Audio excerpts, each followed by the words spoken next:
In this video we're going to talk about a number of different ways that you can take text and make it a little bit thicker or thinner, however you want to do it, in order to get it to sandblast better, or if you resize it to make it a little bit thinner.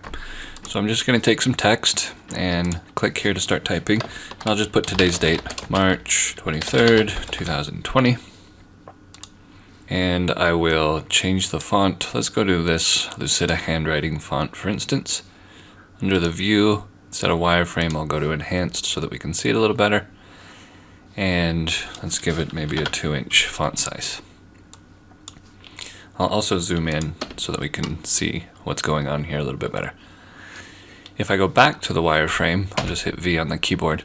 You'll see that some of these overlap because of the way that the script works.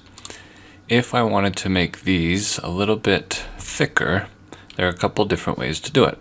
One is to grab your text, come over and grab the contour tool. It's nested under the same icon as the drop shadow tool, so it's the second one down. And now on the property bar you get some different options: inside contour, middle contour, or to center, and then to the outside. In this particular instance I want to make it thicker, so I can go to the outside. And then the contour offset, you just choose how much you want it to be, 0.03 inches or 0.02 or whatever it is. Type it in and hit enter, and it'll then change that for us. It's pretty easy to get this blastable, or so that you can sandblast it. If we go back to wireframe again, you'll see that we have an outline applied to it. All you have to do is go up to object and say break contour apart, and that will then break apart the contoured object from the original that we had. And because the way that it makes the outline, it actually automatically welds those pieces there. So this is nice and cuttable already.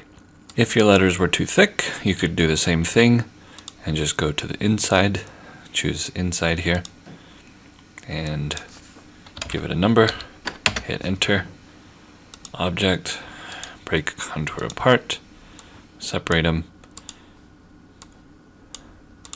and then you'll have a thinner version.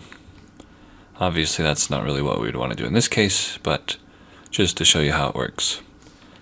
When it does do the contour, sometimes it creates more nodes than what I would want to have. It's simple enough. If you just double click the shape tool, selects all of those nodes, you can come up and hit reduce nodes. You can see down here there's 307 of them. If we hit reduce, it took out 100 of those. If we want to further smooth it out, we can give it a number like 10 and smooth it out. The more you smooth it, the less nodes it's going to have, but the less like the original it will look. So if I undo and redo, you'll be able to see how the curve changes slightly because of the way that we're smoothing it. So I don't like to smooth text a whole lot unless it's really necessary, but I do like to have as little amount of nodes as possible. The next way to do it, if we take this original text again, would be to come down here to the bottom right and double click on this little quill pen icon, and that brings up the outline pen option. Under the width, I can come and click on a number or just type it in, 0.03 inches. After I hit 0.03 inches, there are different positions the outline can have, just like the contour. So outside, centered, or inside. In most cases, you're going to want to do a centered outline, because if we go to an outside outline, then zoom in here, you'll see that I've got a faint shadow of the underlying text. I don't really like to see that very much. So instead, if we do a centered outline and just double our number, 0.06, then it would be very similar to how we've got the contour tool working. You can see down here, this doesn't come to a point, whereas when we use the contour tool, it did. And that's based off of this miter limit number. So that's the angle at which the shape of sharp angles changes from mitered, pointed, to beveled. I just read that for you.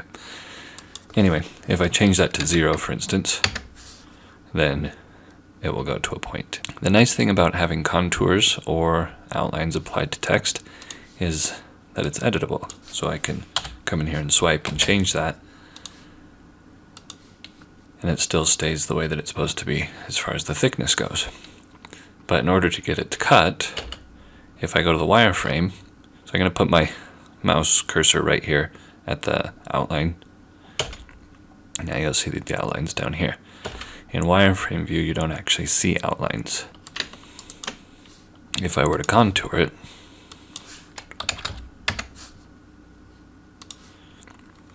in wireframe view, you do actually see contours. So if you outline something and then send it out to a different file type, you may or may not actually get that outline. If you contour it, you might not get the outline, or you might end up getting both. So it's important that you break those contours apart. Or in this case, if you're doing outlines, that you come up to Object, Convert Outline to Object. As you can see, this isn't very blastable though. So what we would then do is take both the original and the outline that it created and come up here to Weld. When it welds, now it's blastable again. Again, I'd normally grab everything and reduce my nodes just to make it a little bit cleaner. Now another option is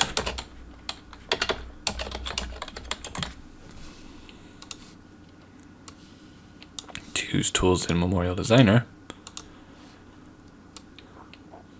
where if you don't know exactly how thick you want it to be, you can just hit bold object, and every time you click on it, it's just going to get a little bit more bold. If you hold shift and click on it, it's going to get a little bit more thin. Now let's go ahead and change the font and try something just a little bit different. So if I double click the pick tool, I can hit delete on the keyboard and everything's gone. Go back to my text tool, and this time I will again type in the same date. Today's date is 2020. And I'm going to choose Baskerville Old Face, for instance. 1-inch font size. Now you'll notice that this 1-inch font size, the physical dimensions are only 0.831 inches.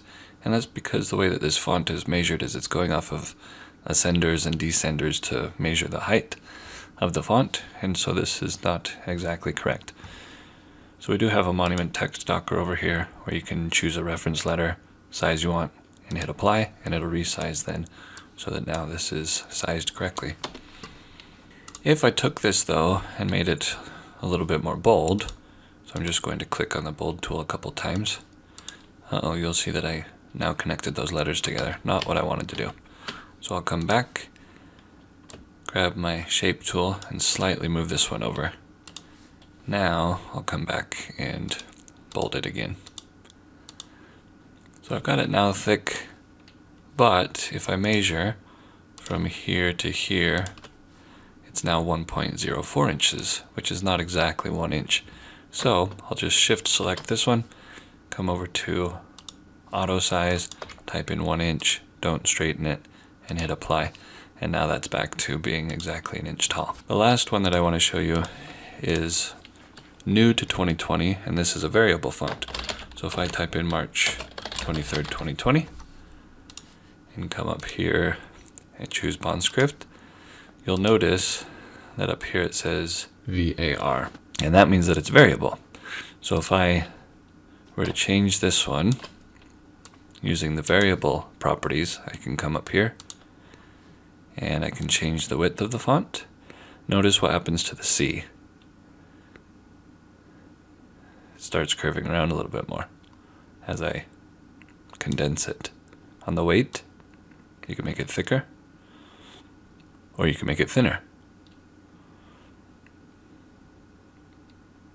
So that's the power of having a variable font, where you can change the weight, the width, and depending on the font, a number of different things can be changed. So those are just a number of different ways to make your text a little bit thicker or a little bit thinner to make it sandblastable.